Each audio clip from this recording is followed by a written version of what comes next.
buenas tardes, queridos estudiantes. En la sesión del día de hoy ya hemos conocido el reto, el título y el propósito de aprendizaje para esta semana, la semana número 1 de Aprendo en Casa en Educación para el Trabajo. Bien, tienes dos actividades para esta semana.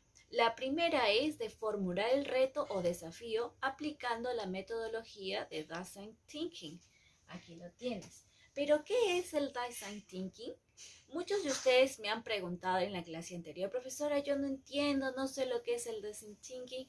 Aquí les tengo la explicación. Observen, el Design Thinking es una metodología que fomenta la innovación en el diseño de productos o servicios. ¿Sí, chicos? Es decir, es una metodología, son pasos que nos van a ayudar a estar acorde a las necesidades de las personas que necesitan adquirir un producto.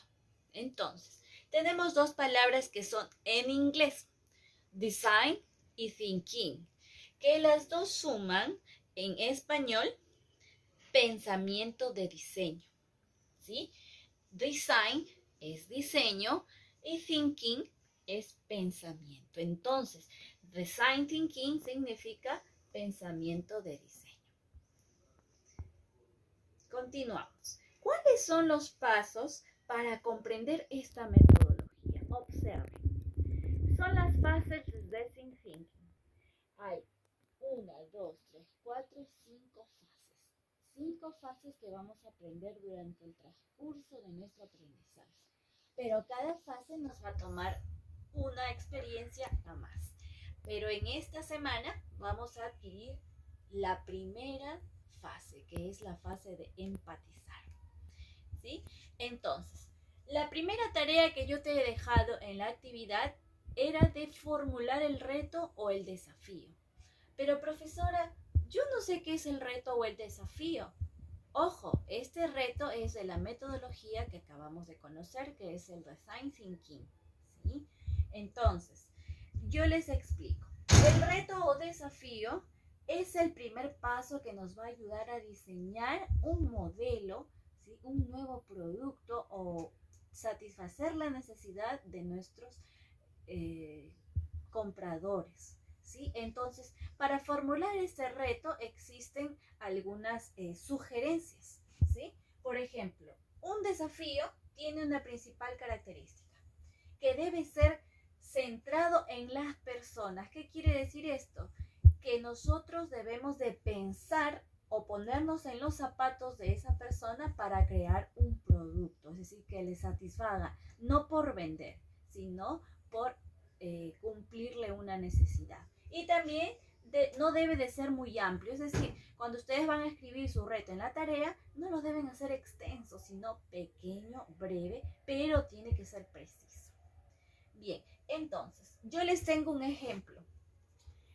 Un reto o desafío que yo he creado es crear carteles para informar a mi comunidad sobre su participación ciudadana. Entonces, el primer reto que yo tengo como ejemplo será crear carteles.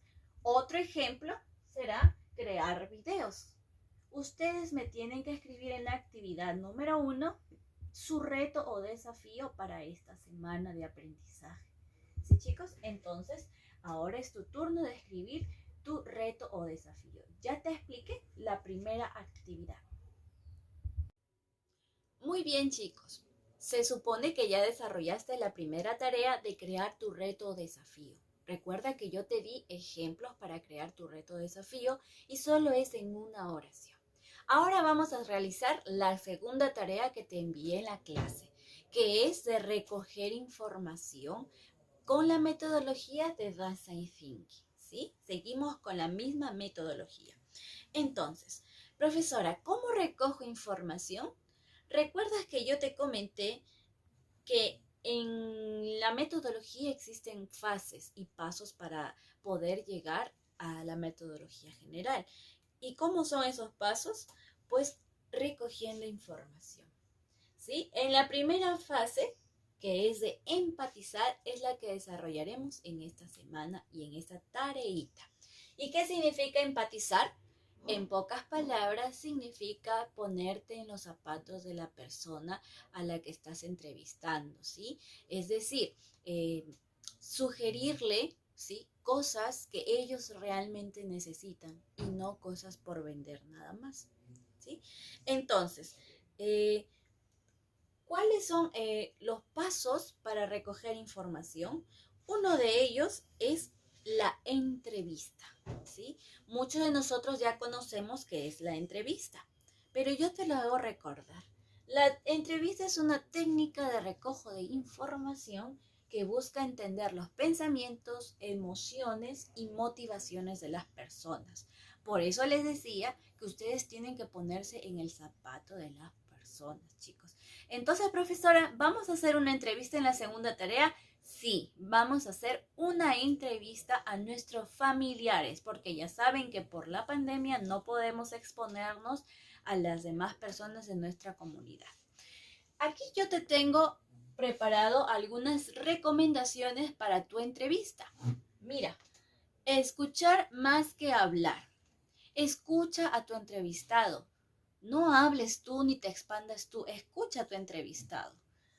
Después, observa el lenguaje corporal, míralo cómo te habla, si está aburrido, si está cansado, si está triste.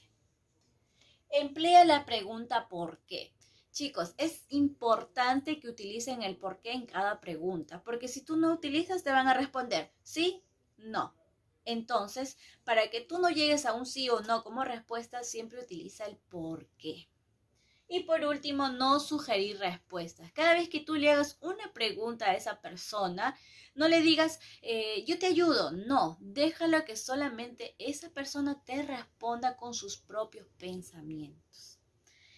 Por ejemplo, para crear mi entrevista, ¿sí?, mi tarea será crear mi entrevista, yo te he preparado aquí algunas preguntitas.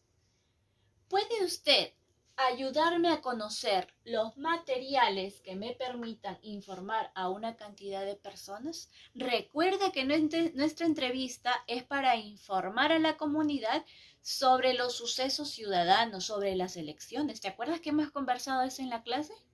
Sí te acuerdas, ¿verdad? Eso lo habíamos conversado en clase, entonces tu entrevista tiene que ser sobre cómo informarle a tu comunidad sobre estas elecciones y sucesos que pasen en la sociedad. Mi reto, el reto de la profesora Zoraida, ¿te acuerdas en la tarea anterior? Fue crear pancartas y crear videos, ¿sí? Entonces mi entrevista se va a basar en esas pancartas y videos para informar a la comunidad. Otra pregunta que he creado yo es, según tu experiencia, ¿cómo te enteras fácilmente de las informaciones ciudadanas del día a día? Esa puede ser otra pregunta para mi entrevistado. Y la última pregunta que yo te traigo es, ¿cómo haces para creer que esa información es verdadera? Porque tú le acabas de preguntar, ¿verdad? Le acabas de preguntar cómo se informa. De repente se informa por Facebook, por Twitter, por Instagram, por mensajes, por la tele, por la radio, infinidades. Pero yo seleccioné esta pregunta muy importante. ¿Cómo crees que esa información es verdadera? Puedes considerarlo tú también en tu entrevista. ¿Por qué medio te gustaría recibir información verdadera sobre los sucesos de nuestra localidad? Miren, esta pregunta sirve para saber cómo yo puedo crear mis pancartas y mis videos. Si yo le pregunto por qué medios te gustaría, si me dice por Facebook, entonces yo sé que mis pancartas los puedo enviar por Facebook. ¿Sí, chicos? Entonces ahora es tu turno de escribir tus preguntas para la entrevista que realizarás a tus familiares, ¿sí? Entonces, crea tus preguntas, 5 preguntitas para tu entrevista. Recuerda que el tema es cómo informar a la comunidad sobre los sucesos que pasan en nuestra comunidad.